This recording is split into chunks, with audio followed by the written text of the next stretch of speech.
Because once we're done, we need to know what we're going to use for our answer. And that is important.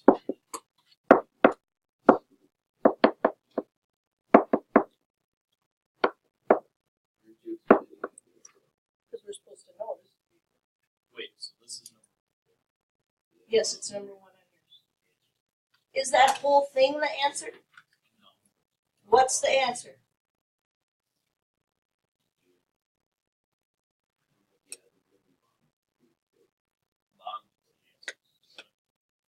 This is the answer for this one. Because what it's saying is, if you put -5 into this thing, what are you going to get? Remember, we said there's 2 names for this. It's synthetic division and synthetic substitution. This one is saying substitute that number in. And that means we just care about the 59. That's the answer that we need. The rest of it, we would care about if it said divide. It didn't say divide. It said use the synthetic process to find. Alrighty, take a look at number 7. Is that something we can divide synthetically? Sure, it's got that x minus a thing going. So what number would we put out in front? Just a 2. Is everything there, or do we need to worry about zeros for this one? It's all there. So if you were gone when we did synthetic, here's what you do with synthetic. You have to bring down that leading coefficient. When you're outside the box, you multiply, and then you move inside the box. Inside the box, you add. Outside the box, you multiply by a, whatever this number is in front. Inside the box, you add. Outside the box, you multiply by a. And then the last number that you get is going to be your remainder. So what does this mean? Exactly. This went into it perfectly. It's a factor. So now what we need to do is think, okay, this whole answer is important because this was division. So it's remainder constant x squared, which means this is going to be 1x squared minus 2x plus 2. So that's the difference. The math isn't different. What's different is how we use it. So for this one, we're going to use it for division. We need the whole polynomial that we see over there. All right, I'm going to have to erase this and scroll up. So does anybody need more time writing either of those down? Because I realize that those of you that know what you're doing, you're already way ahead here. Try not to get so far ahead that you don't check your answers, because I don't want you doing something wrong and then using that to study by. Can we divide number 8 synthetically? How come? Oh, it's not number 8 for you. Can we divide number 3 synthetically? Yes? Okay, and what would we have to put out in front? Yep, a 3. Do we need some zeros for this one? 1x to the 4th, what's it missing? X to the 3rd, x squared, x, and the constant. So go ahead and do the synthetic and let's see what we get.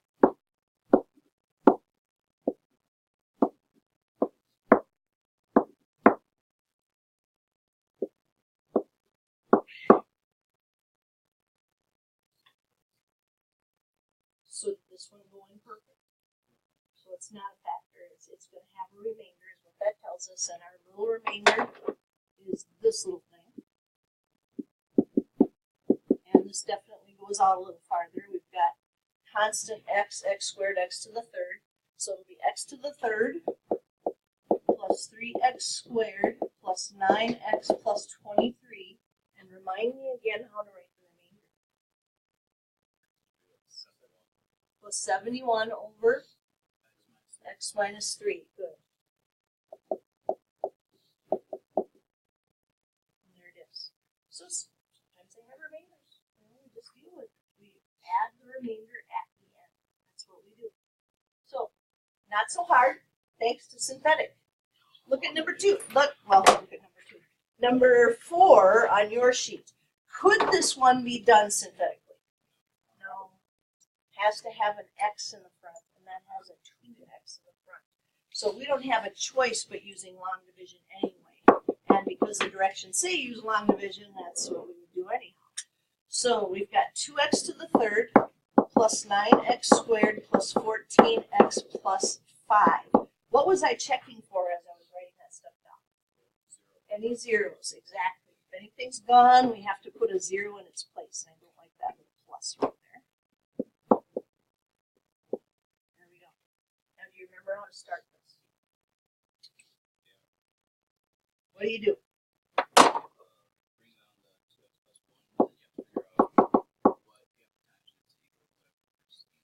Excellent. Pete's got it. He said you bring down that 2x plus 1 and figure out what are you multiplying 2x by to get 2x to the third. What would it mean? It would. And we have to multiply it through the whole thing. So it'll be 2x to the third plus 1x squared. Then what do you do? Change the signs. And this is where some of you, I know when we did this assignment, you made mistakes because you couldn't read whether or not it was a plus or a minus. So you might want to have like a red pen out to change the signs, or make sure you erase the sign you had there. But x squared is working, so that needs to go up there. That's definitely part of our answer. And the 2x cubes, gone, but we're going to end up with 8x squared when we do that subtraction. Then what will we do? Bring down that 14. And start all over again, back over here with the 2x plus 1. So what are we going to multiply that by to make sure we get 8x squared? 4x. All right, let's do it. That'll be 8x squared plus 4x. And like we said before, we're going to change the signs and add, and we can see it's working. So we're going to put the little 4x up here. And we'll have 0x squared, so those are gone. 14x minus 4x is 10x. And we bring down that 5. Now what do we do? One more time. All right, let's bring down that 2x plus 1. What would you multiply that by? Yep. 5 times 2, 10x. 5 times 1, 5. And you see it's going to work when we change the signs. In fact, what do we get for a remainder? 0. So that means this went in perfectly. 2x plus 1 was a factor, and our answer is x squared plus 4x plus 5. We got it? Yeah. So long division, it just takes a while. It's not necessarily the hardest thing anybody's ever done. It just definitely takes a little bit of time. And I have to erase that and scroll down. So does anybody need more time for this or any of this? Alrighty.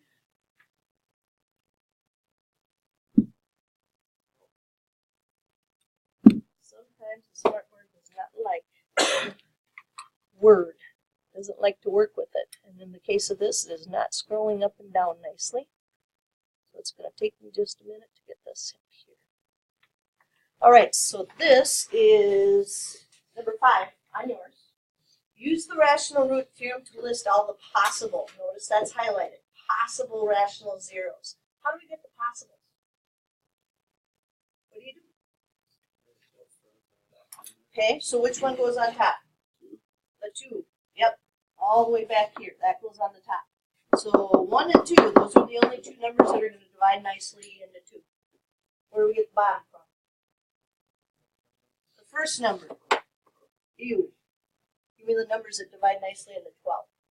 1, 2, 3,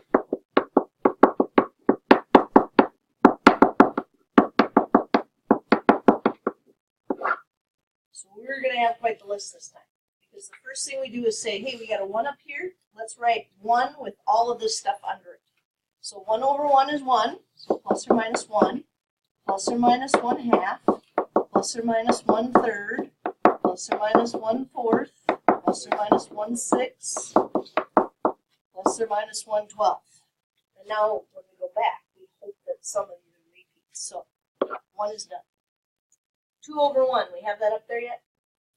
Put that one up there. How about 2 over 2? Is that up there? Yep. How about 2 over 3? Not yet, huh?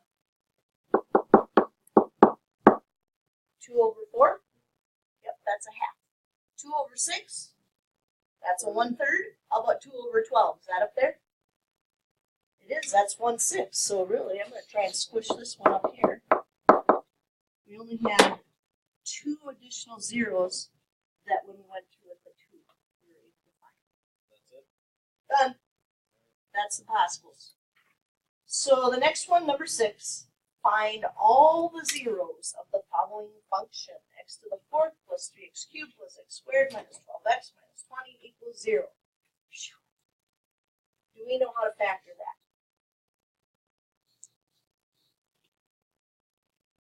There's 5 terms. Have we ever factored with 5 terms? Nope.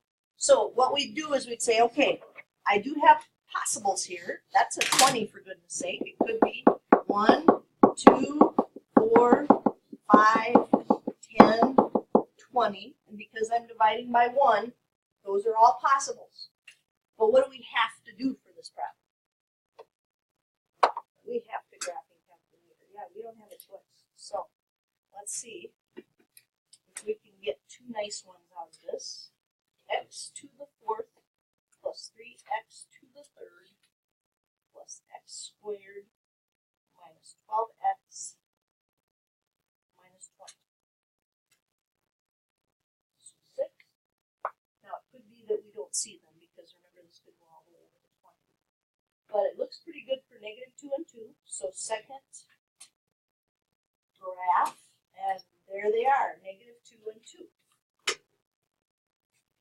Now, our hope would be that all 4 of them are nice. So what I would do is I would go into my window and change this to like -25 to 25, just in case there's 2 more really nice ones there that we're not seeing. Nope. Our possibles went out to 20. I just went out to 25. So they're nasty ones. They're not something we're going to find. In fact, they're imaginary because we didn't see them.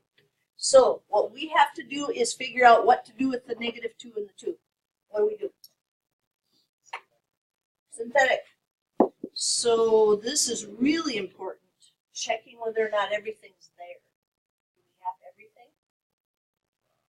Do 1x to the 4th, 3x to the 3rd, 1x squared, -12x, and -20. So go ahead and do your synthetic and make sure you get a 0.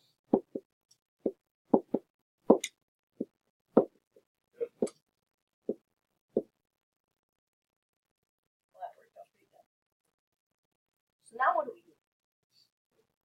Got to do the 2. Use the nice ones that we have to work this down to a quadratic.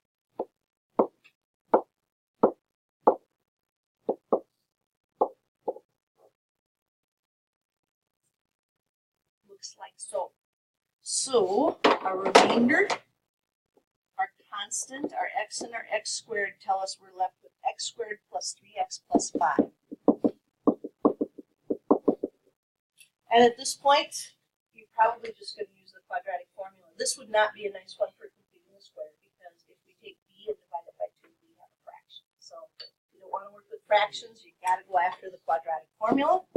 A is 1, b is 3, and c is 5.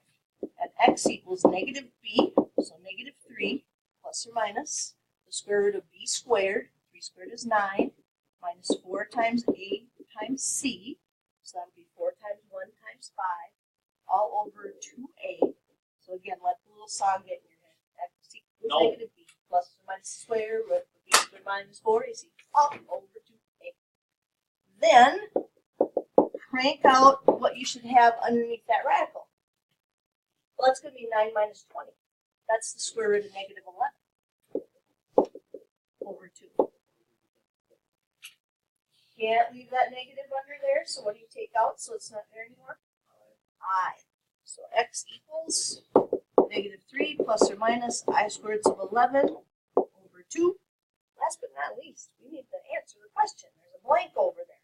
We said -20 works, 20 works, and then these little nasty things, -3 plus or minus I square roots of 11 over 2, 0, are imaginary, so we don't actually see them, but they are zeros for that polynomial. So that one lot of math to do with that. So do your synthetic, work it down, and then do your quadratic formula. Anybody need more time with that? So I'll erase and we'll do the word problem.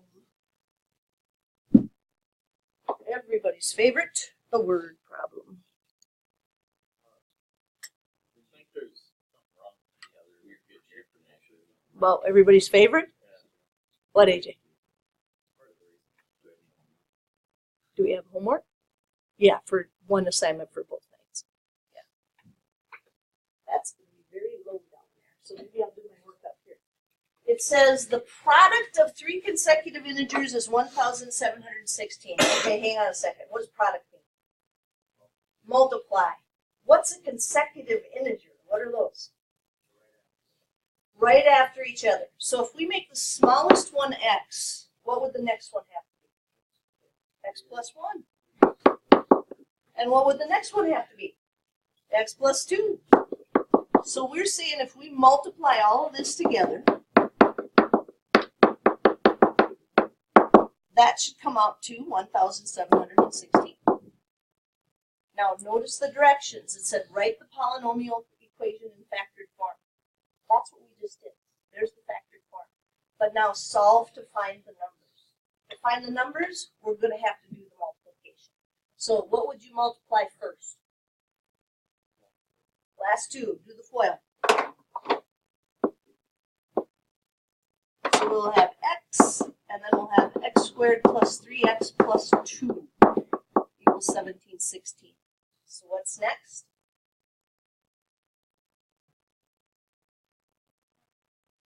Distribute that x, multiply that through. X cubed plus 3x squared plus 2x equals 1716. If we're going to solve, that doesn't look right. What's wrong with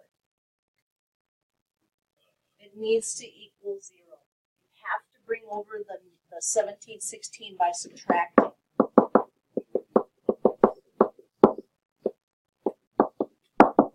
Now, we could try factoring by grouping. But I don't know about you, but 1716, that has a lot of factors. And I think I'm probably not going to find the right one, even if it is factorable by grouping. So if we want to find the answer and factoring by grouping is not going to work, where do we go? GC. Let's put it in. Let's see if we can find it.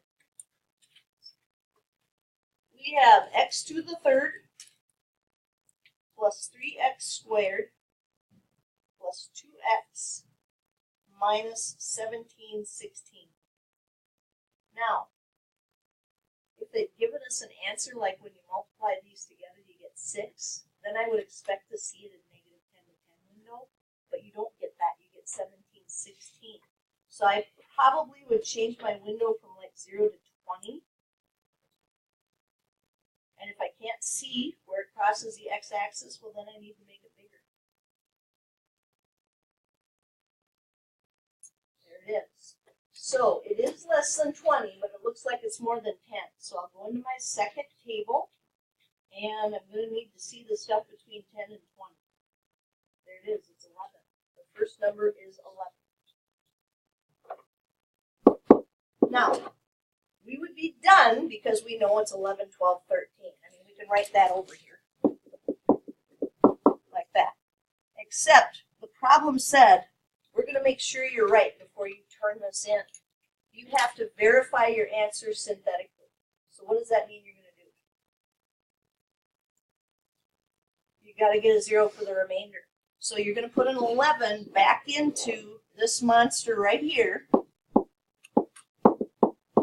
and make sure that you get a remainder of 0. That way you'll know you were right, that you found the 0.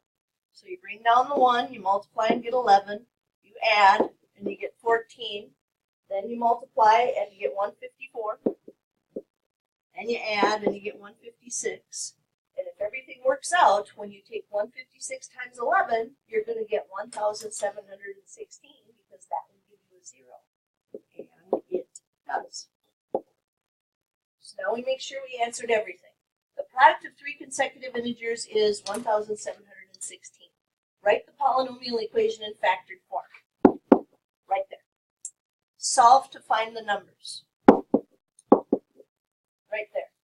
Verify your answer synthetically, right there.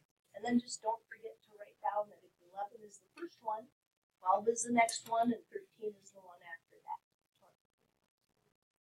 We don't do 12 and 13 because remember, this was built to find us x, which is just the smallest number. So it's not going to work for 12 and 13. It'll only work for the smallest one because that was what our x value was, right there. All right, so